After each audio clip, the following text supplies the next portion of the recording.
Olá, pessoal, tudo bem? Aqui quem fala com vocês é o professor Daniel Luiz, professor da Central de Concursos e investigador de polícia aqui da cidade de São Paulo.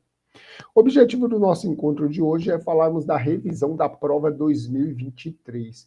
Na verdade, vamos fazer a correção da prova de número 3, né? A prova de número 3 do TJ São Paulo, carreira de escrevente judiciário, ok? Começando então, sem delongas, vamos para a questão 25, né? Tá aqui, ó.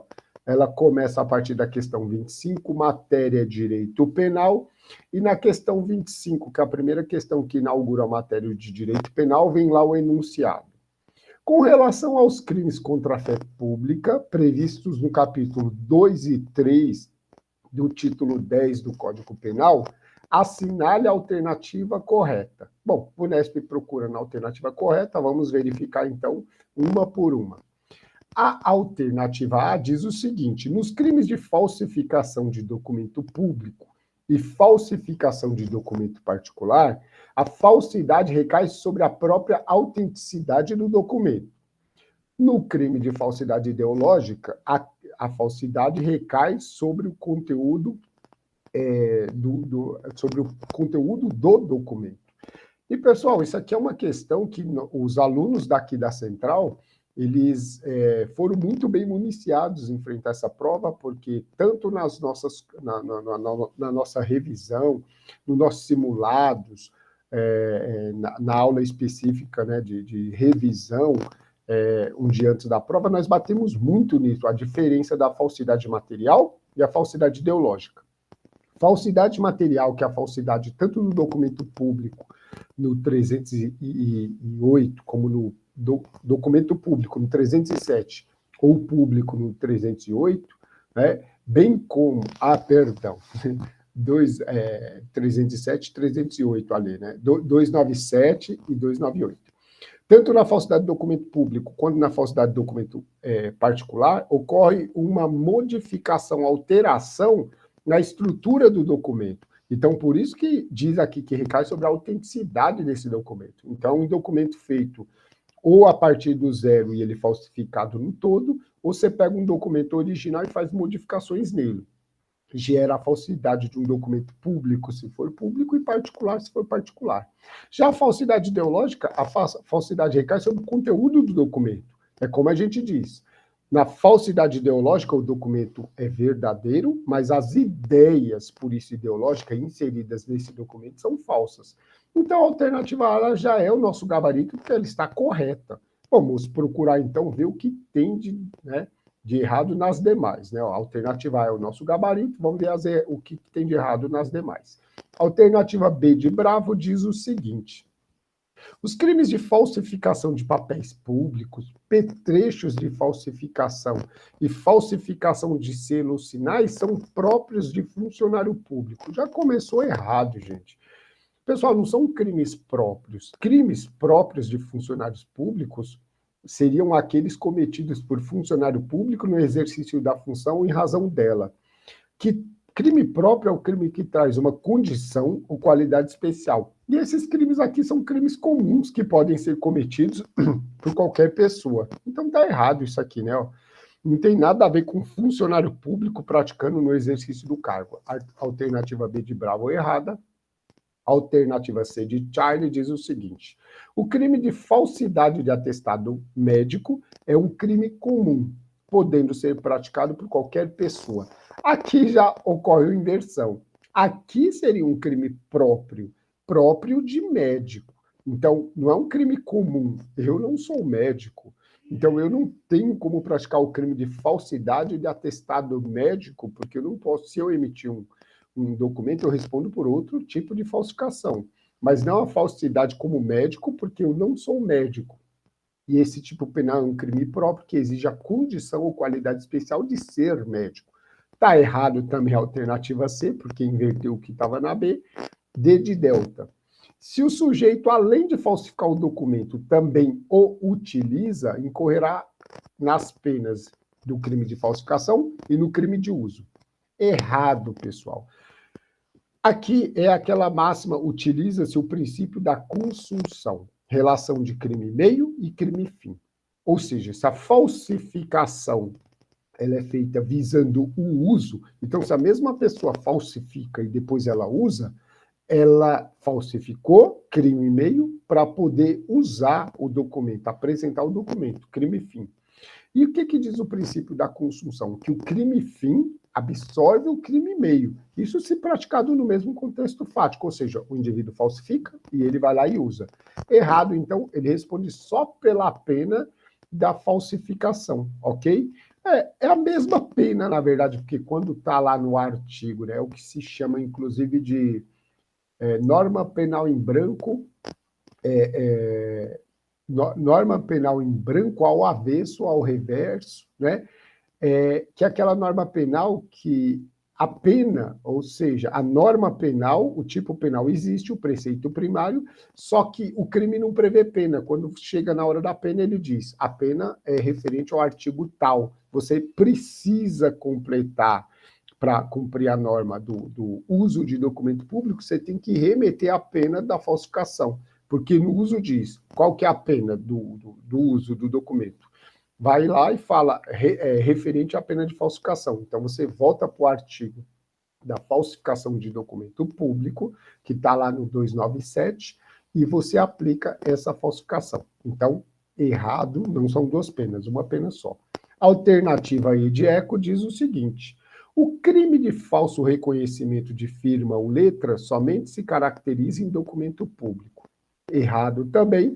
Esse crime, se não me engano, é artigo 300 do Código Penal, ele diz o seguinte, que é crime o falso reconhecimento de firma ou letra, e aí diz assim, se for de documento público, a pena é X, se for de documento particular, a pena é Y. Isso também a gente passa para os nossos alunos, é chamado de tipo penal complexo, ok? Então, gabarito era a letra A da questão 25, a gente já pode partir para a próxima questão 26, ok? Questão 26, vamos lá. E na questão 26 tem lá o enunciado. Tendo em conta os crimes contra a administração pública previstos no Código Penal, assinale a alternativa correta. Você vê que o enunciado bem sucinto, né, muito parecido com os que a central de concurso nós utilizamos aqui em algumas questões dos nossos simulados. Alternativa A, diz aqui, o crime de abandono de função somente se caracteriza se ocorrer o prejuízo público, tratando-se assim de crime material. Gente, errado. Errado porque o crime de abandono de função pública, ele não se caracteriza só pelo prejuízo, né? Ele não é um crime material, ele já é um crime formal. O simples fato de você abandonar o serviço já configura o crime, ele independe de resultado naturalístico. Ô Daniel, mas eu vi lá que fala pode ocorrer prejuízo. Exato. Se ocorrer prejuízo público, nesse caso haverá uma figura qualificada desse crime de abandono, mas ele não é necessário para a configuração do crime. O crime é formal e independe de prejuízo. Então a alternativa está errada. O prejuízo pode qualificar o crime, trazendo uma nova pena mais gravosa que a pena na figura simples. Alternativa B de Bravo diz, o crime de corrupção passiva é formal, consumando-se ainda que o funcionário público não receba a vantagem devida. Gente, isso aqui até muito tranquilo para você, candidato da central de concurso, nós trabalhamos muito isso, né? A natureza dos crimes funcionais e a corrupção passiva, exatamente, é um crime formal, ele não admite tentativa no modo tradicional, que é a figura verbal, isso a gente explica muito. Se for cometido por meio de escrito, ele poderia sim, né, ele já aceitaria a tentativa, porque esse bilhete poderia ser interceptado antes de chegar à solicitação da vantagem na figura da vítima do crime. Claro, lembrando aqui que o bem jurídico é a figura da administração, mas então está errado. Quando o indivíduo comete o crime de corrupção passiva, veja, ele é um crime formal, isso no verbo solicitar. A gente também explica aqui que o verbo receber, ele seria um crime formal, perdão, um crime material. Em tese, até caberia tentativa, ou seja, o indivíduo me oferece a vantagem, eu olho para os lados, vou pegar chega à corregedoria e me surpreende. Eu estava tentando pegar, mas não pego por circunstâncias alheias à vontade do agente. Aqui, alguns alunos mais apressados podem dizer o seguinte: ô professor, mas não caberia recurso nessa questão, já que está falando que é formal? Gente, mas a regra da corrupção passiva é ser formal mesmo, né? E ele se consuma independente de recebimento, por quê? Aqui se pressupõe que essa corrupção passiva é feita via solicitação de vantagem. Quando o agente solicita, independente dele receber, o crime está consumado. O recebimento seria mero exaurimento da conduta, então ele é dispensado. Esse já é o nosso gabarito, letra B de Bravo. A gente pode confirmar, né? Letra B de Bravo, vamos lá. É isso aqui, ó. Vamos ver o que tem de errado nas demais. Alternativa C. Para a caracterização do crime de prevaricação, é necessário que o funcionário público retarde ou deixe de praticar indevidamente ato de ofício, cedendo a pedido ou influência de outro, né? De outrem, aqui está de outro. Gente, também você, aluno da Central, não pode ser surpreendido nessa questão, porque a gente bate muito na diferença entre corrupção passiva privilegiada e prevaricação. Ou seja, a alternativa C, ela descreve, na verdade, a corrupção passiva privilegiada e ela troca o nome para prevaricação. Muitos candidatos que estão começando ali, ele falam, Daniel, isso não é prevaricação? Não, não é. Por quê? A prevaricação também é retardar ou deixar de praticar, ou praticar com violação de dever funcional, o ato de ofício, só que lá é atendendo a sentimento ou interesse pessoal do próprio agente público. Então, eu uso como exemplo aquele funcionário público que deixa de praticar o ato, por exemplo, por dó. Então, eu pego um indivíduo sem habilitação, com documento do carro vencido, e ao invés de eu aplicar o ato jurídico, né, aplicar a lei, o ato de ofício, o que eu faço? Por dó, por piedade, ou seja, um sentimento pessoal do agente, deixo de aplicar e acabo cometendo o crime de prevaricação. Aqui, quando o funcionário deixa de praticar atendendo o pedido de uma terceira pessoa, vejam que nos dois crimes não envolve dinheiro. Nesse caso, nós estamos falando de corrupção passiva privilegiada, e é por isso que é privilegiada, porque não envolve nenhum centavo, nenhum tipo de vantagem, ok? Muitas vezes ele faz por quê? Atendendo um pedido de terceiro por conta de amizade, de camaradagem, né? Alguma coisa que ele acaba deixando de realizar o ato de ofício. Alternativa D de Delta diz: o crime de advocacia administrativa se consuma quando o advogado privado se consuma quando o advogado privado, para defender o interesse de seu cliente junto à administração pública, oferece vantagem a funcionário público para influenciar na prática de ato. Gente, errado. Aqui, o que a alternativa D descreve seria corrupção ativa, ou seja, um particular oferecendo vantagem para um funcionário público deixar de praticar seu ato de ofício. Isso é corrupção ativa, artigo 333 do Código Penal. A advocacia administrativa, ele é um crime funcional, é um crime próprio, que exige uma condição ou qualidade especial de ser funcionário público e se utilizar desse cargo na realização do ato. E como que ele é cometido? Quando o funcionário público patrocina o interesse de um interesse particular. Exemplo, vamos imaginar aqui que na condição de investigador de polícia, eu consiga acesso aos autos que estava sob segredo de justiça de um processo, para quê? Para favorecer um amigo meu, advogado. Então, isso poderia sim ser uma advocacia administrativa. Ou um policial aborda um parente, um amigo meu, e eu peço, intercedo, me apresento como investigador e me utilizo do cargo pedindo para favorecer ele, para não apreender o veículo. Seria advocacia administrativa também. Então, D, errado. E de eco diz: o crime de peculato é praticado por funcionário público, exigindo que o bem ou valor apropriado seja público. Gente, errado. Peculato não envolve a exigência de valor ou vantagem, de forma alguma. A exigência de valor pode configurar o crime do artigo 316, concussão, que é exigir vantagem para si ou para outrem na condição de funcionário público, dentro do cargo ou fora dele. Posso estar de férias, posso estar aposentado. Peculato ele existe na forma subtração, existe também, na forma apropriação, mas não é por meio da exigência de vantagem. Então, a alternativa E está errado. O examinador brincou com as palavras, tentando confundir nossos candidatos. Questão 27. A respeito dos crimes contra a administração da justiça, previstos no Código Penal, é correto afirmar que... E aí, alternativa A. Alternativa A diz: o crime de coação no curso do processo será qualificado se praticado em processo que envolva crime contra a dignidade sexual. Gente, errado. Por que está errado? Porque aqui não se fala em qualificadora. Isso a gente explica também nas nossas aulas para os nossos alunos, a diferença entre uma qualificadora e uma causa de aumento de pena.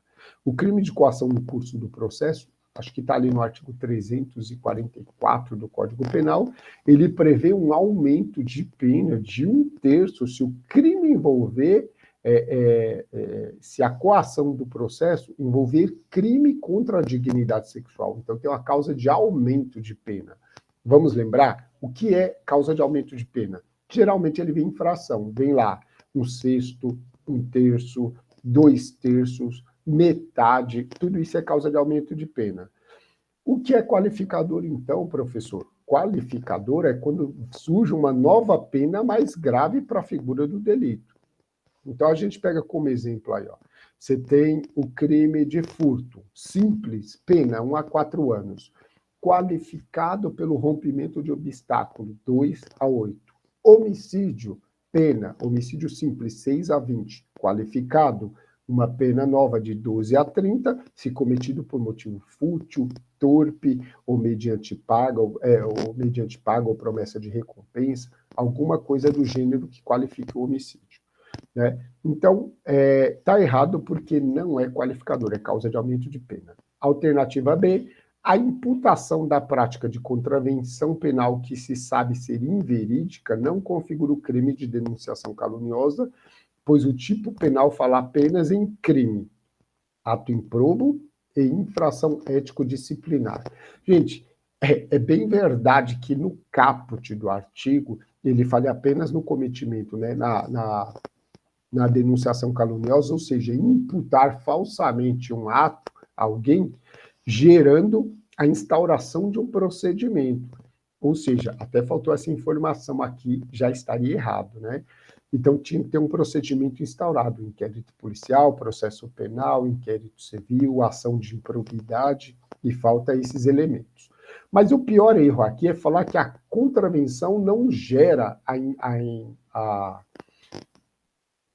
o crime de denunciação caluniosa previsto no artigo 339 do Código Penal. Ele gera sim, só que a contravenção, acho que está no parágrafo 2º do 339, ele diz que, nesse caso sendo contravenção, aplica-se só a metade da pena que o autor deveria sofrer.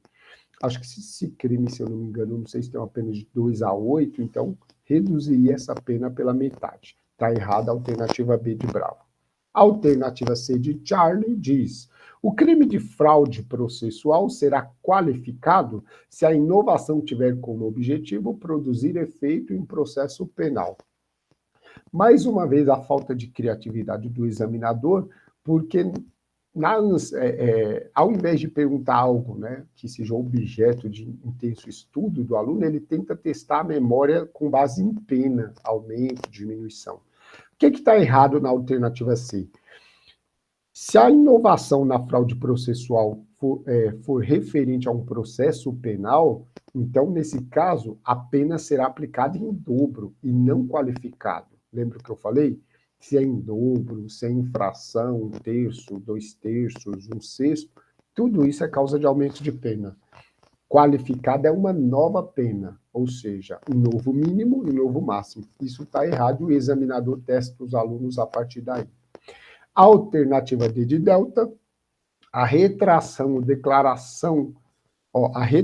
declaração da verdade pelo agente antes de proferida a sentença no processo em que se deu o falso testemunho é causa de diminuição de pena do crime de falso testemunho e falsa perícia.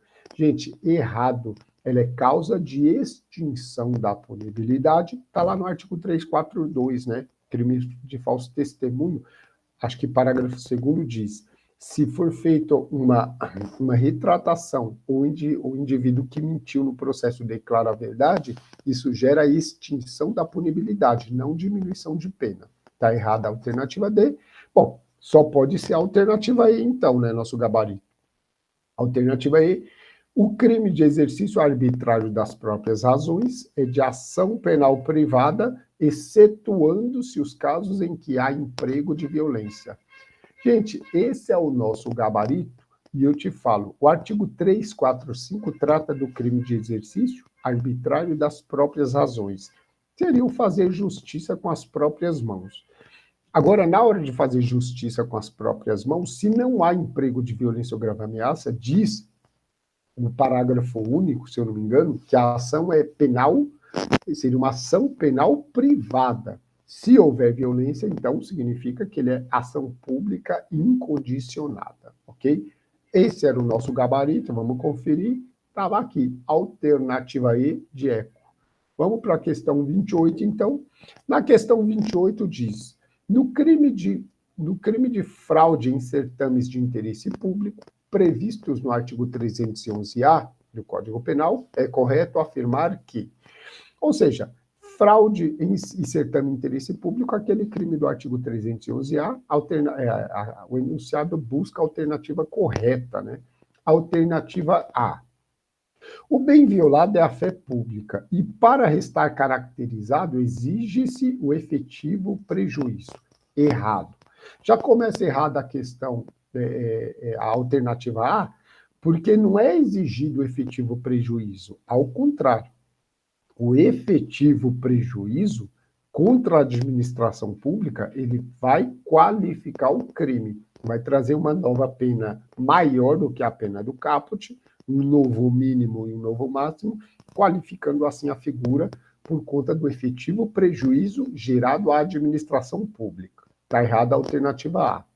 A alternativa B de Bravo diz: há previsão de modalidade culposa inadmitindo-se a forma tentada. Gente, 2 erros na alternativa B. Não há, aliás, perdão, isso, 2 erros na alternativa B de Bravo. Não há previsão de modalidade culposa, porque isso deveria estar expresso no 311 e não está.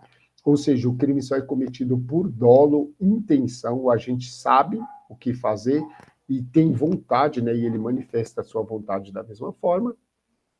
E ele admite sim tentativa, né? Eu posso tentar, por exemplo, imagina que eu entro com um aparato eletrônico e tento divulgar o certame ali, divulgar uma prova do Enem em tempo real. Só que eu tenho um problema de conexão e não consigo. Ou seja, por circunstâncias alheias à vontade do agente, eu não consigo divulgar o certame, né? Ou fraudar. Vamos supor que eu tenho intenção de fraudar com ponto eletrônico, mas eu tenho uma falha na internet, uma falha na transmissão e não consigo. Aquilo já poderia configurar a tentativa, né, da fraude no certame, ok? Está errada a alternativa B nos 2 pontos.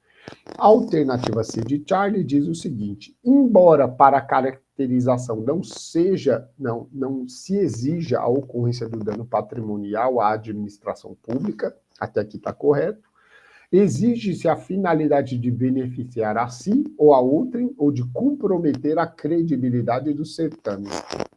Perfeita a alternativa C de Charlie, questão muito bem elaborada, porque está correto. Ele não exige para configurar o crime o efetivo dano à administração. Esse dano pode qualificar o crime. O que é exigido é uma finalidade. Por que está sendo feita essa divulgação?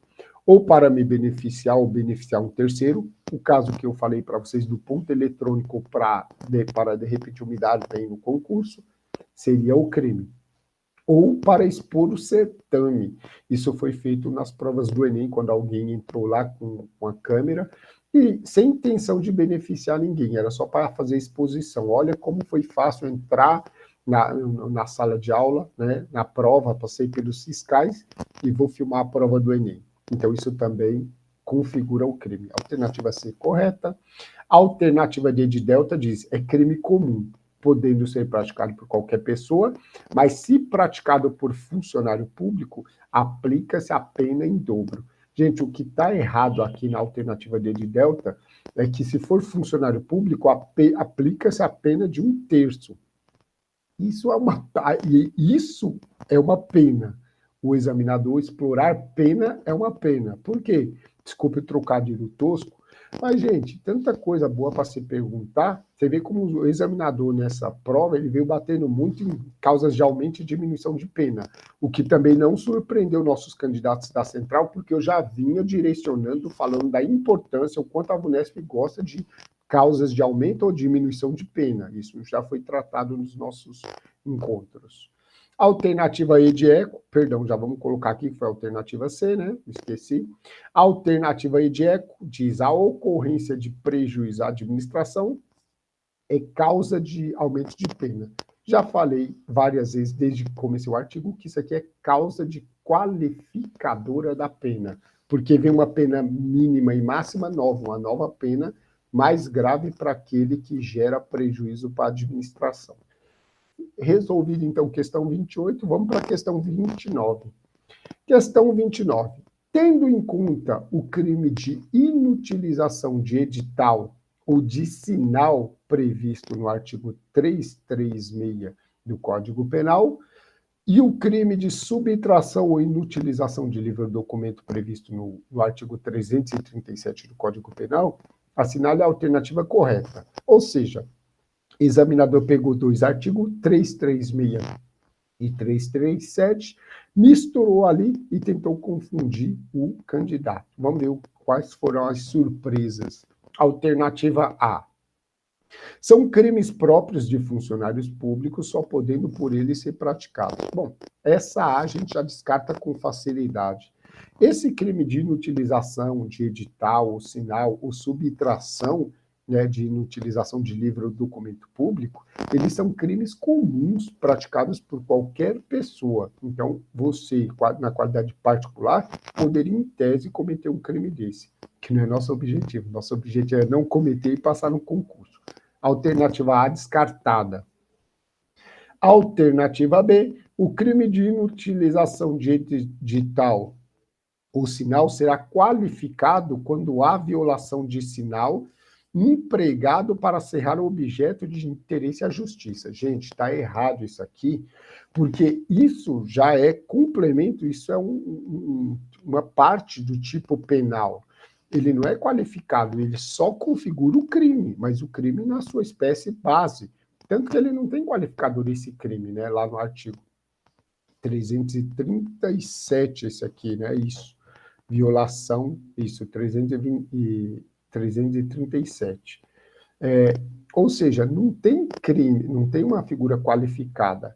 Então, aqui diz, né, na alternativa B, que ele será qualificado se há violação do sinal empregado para cerrar objeto de interesse à justiça. Não, isso qualifica o crime na sua modalidade simples, que é só a que existe. Está errado. Alternativa C, são crimes que inadmitem tentativa. Errado, gente. Olha, vou te mostrar como cabe tentativa de um crime desses, por exemplo. Esse crime aqui, ó, inutilização de edital ou sinal. Então, imagina que um indivíduo com clara intenção de... Porque lá, tem essa inutilização, ela pode ser por rasgar o edital, pode ser por, como diz o artigo, compuscar, né, que seria sujar o edital. Então, imagina que eu pego alguma coisa com interesse de sujar o edital, eu jogo, né, um tomate podre e pega do lado o edital. Minha intenção era sujar o edital e cometer esse crime. Por circunstância ali, a minha vontade, eu não consigo. Então, cabe tentativa. Errado. A mesma coisa do livro. Então, eu pego o livro, tenho intenção de subtrair, eu vou tentar subtrair, sou surpreendido, eu vou tentar destruir, alguém me interrompe. Claro que cabe tentativa nos dois crimes, está errado. Alternativa C. Alternativa D de delta diz: o crime de subtração ou inutilização de livro ou documento restará caracterizado ainda que o documento inutilizado estiver confiado a particular, desde que em serviço público. Correto. Esse é o nosso gabarito. Vamos lá, ó. Letra D, o gabarito. E esse crime, ele em regra é cometido de particular contra a administração pública, mas pode ser um outro funcionário público, é um crime comum, ele não exige condição ou qualidade especial do agente. Só que, por outro lado, a vítima é a administração, então geralmente é um agente público que está em poder desse livro ou do documento. Só que o tipo penal diz que se tiver um particular com a guarda, né, tiver sido confiado a um particular a guarda do documento, ele está em atuação de serviço público, esse crime também pode ser cometido contra ele. A alternativa D de delta está corretíssima. A alternativa I de eco diz: o crime de subtração ou inutilização de livro ou documento, se parcial à inutilização do documento, será punido de forma diminuída. Errado. Pessoal, o tipo penal lá no crime da subtração ou inutilização do 337, ele diz o seguinte, que essa inutilização ela pode ser total ou parcial, ainda assim configura o mesmo crime. A pena não é diminuída no caso da inutilização, né, se ela for parcial. Então está errado, alternativa E. Nosso gabarito era D de delta. Vamos para a questão final aqui, questão 30. Questão 30 traz o nosso velho conhecido né, do mundo do crime, né, do mundo jurídico aqui, o Mévio. Diz que Mévio, ó, questão 30, né, diz aqui, Mévio, administrador por decisão judicial em ação penal, foi afastado do conselho deliberativo da empresa da qual é sócio. Não obstante a decisão, Mévio continua participando das reuniões do conselho, fazendo uso da palavra, tomando parte nas deliberações e assinando documentos. Diante da situação hipotética, assinale a alternativa correta. Gente, aí vem as alternativas, né? Vai atribuir cada alternativa dessa MEV a um crime, 4 estarão erradas, 1 estará certa. Vamos lá, alternativa A de alfa. Mévio não incorre em qualquer crime, haja vista a conduta imputada será típica penalmente. Bom, vamos imaginar. Indecisão judicial, ou seja, o juiz afasta Mévio numa ação penal do conselho deliberativo da empresa. E o Mévio vai lá e descumpre a ordem do juiz. E aí a alternativa A diz que não tem crime. A gente já descarta a alternativa A. B. Mévio incorre no crime de fraude processual previsto no artigo 347 do Código Penal. Gente, nada tem a ver com fraude processual. Lembra da fraude processual? Que é inovar artificiosamente no processo. Ou seja, criar algo que não estava. A fraude processual, por exemplo, eu, investigador, chego numa cena do crime, vejo a cena do crime e sei que ela pode incriminar um conhecido meu e eu altero a cena do crime, fraude processual. Gente, nada tem a ver com a conduta de Mévio, então a gente descarta também. Alternativa C de Charlie diz: Mévio, em tese, praticou o crime de desobediência à decisão judicial sobre a perda e suspensão de direito, previsto no artigo 359 do Código Penal. Nosso gabarito. É o último crime que a gente estuda ali no nosso conteúdo, que consta do edital, ou seja, é um crime de desobediência. Daniel, desobediência não está lá no artigo 329, 330 ali, não é isso? Está lá no meio daqueles artigos contra a administração, mas aqui é uma desobediência específica do juiz impedindo que ele exerça uma atividade, um trabalho, né? Suspenda ele de um direito. Está lá no 359, gabarito, questão até tranquila, vamos ver as demais alternativas. D de delta, Mévio, em tese, praticou o crime de desobediência, esse foi tentador. Esse aqui eu tenho certeza que infelizmente, muitos candidatos acabam abraçando isso aqui. Porque se esquece, quando a gente fala nas aulas, que existe um crime de desobediência específico quando o juiz suspende a pessoa de uma atividade, de um trabalho, né, do exercício de algum direito. Então, ficar entre a C e a D seria razoável, mas nossos alunos não podiam cair nisso, ok? A alternativa Edieco diz, Mévio, em tese, praticou o crime de usurpação de função pública, não tem nada a ver, né? Ele não se passou por funcionário público e realizou um ato de ofício nesse fingimento de ser um funcionário público. Dá para descartar do artigo 328 e nada tem a ver. Nosso gabarito era C de Charlie. Deixo aqui com vocês, inclusive, o gabarito aqui, né? A demonstração.